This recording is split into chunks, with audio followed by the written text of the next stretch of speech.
you're never going to get it exactly right. Sometimes, if we're lucky, we know what's going to happen. We never know when. And so if you accept that, then it kind of gets you off the hook. That means you buy today at 9, it goes to 8. You buy more. You buy at 8, it goes to 7. You buy more. You don't say, oh my God, I bought at 9 and it went to 8. I must be a moron and I must be wrong. You understand that the nature of this. And Warren Buffett says, I like hamburgers, and when hamburgers go on sale, I eat more hamburgers.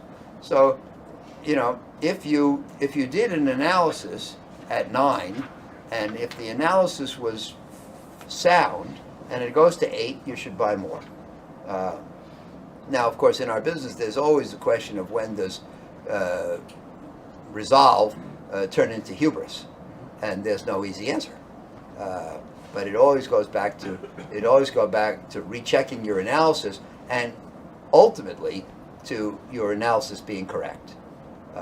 Which, of course, it's your analysis. You always think it's correct, but you have to be very vigilant, and you have to believe that it's correct for good reason. I wrote a memo. You probably, since you know them all. I wrote one in,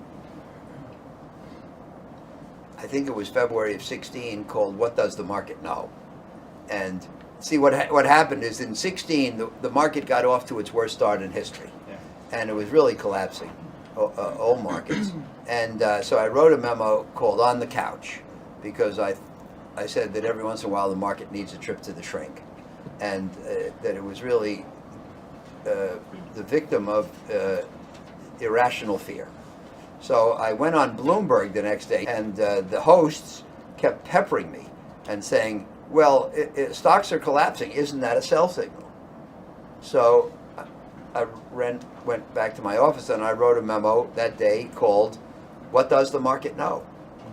And this is really a very important concept. The market is supposed to be efficient, know everything. We know it doesn't know everything. And I believe there are times when it doesn't know anything.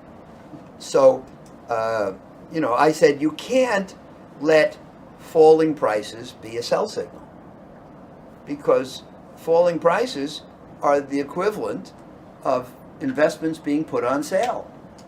How can they be a sell signal? If anything, they're a buy signal, etc. And then I said, and you know what? However, when we, bought high-yield bonds in 1990 when they were collapsing, and when we sold into the tech bubble in 99, and when we bought in the period you're describing, etc. I never want to give anybody the impression that we don't do it with trepidation. You can have a strong intellect, and you can act on the basis of your intellectual analysis, and you can control your emotion. But that doesn't make you right. And there's always the possibility that you're wrong, and we must bear that in mind. And since we're only human, when we do these things, when we buy in October 08, it terrifies us. But if you think about it, buying at the low point has to terrify you. Believe me, if you weren't there, it was impossible to figure out what was going to happen. It was impossible to prove that the financial system of the world either would or would not collapse. And that's particularly true when we're going through an event that's never occurred before. So there was nothing intelligent to say about the future of the financial system at that time. So what made us buy? Well, number one, objectively speaking, the things we were buying were extremely low prices. We were buying the senior debt of companies that had been the subject of LBOs 1 or 2 years earlier. And we were buying the senior most debt at prices where if the companies turned out to be worth a third or a quarter or a fifth of what these great buyout firms had paid a year earlier, we would have broken even.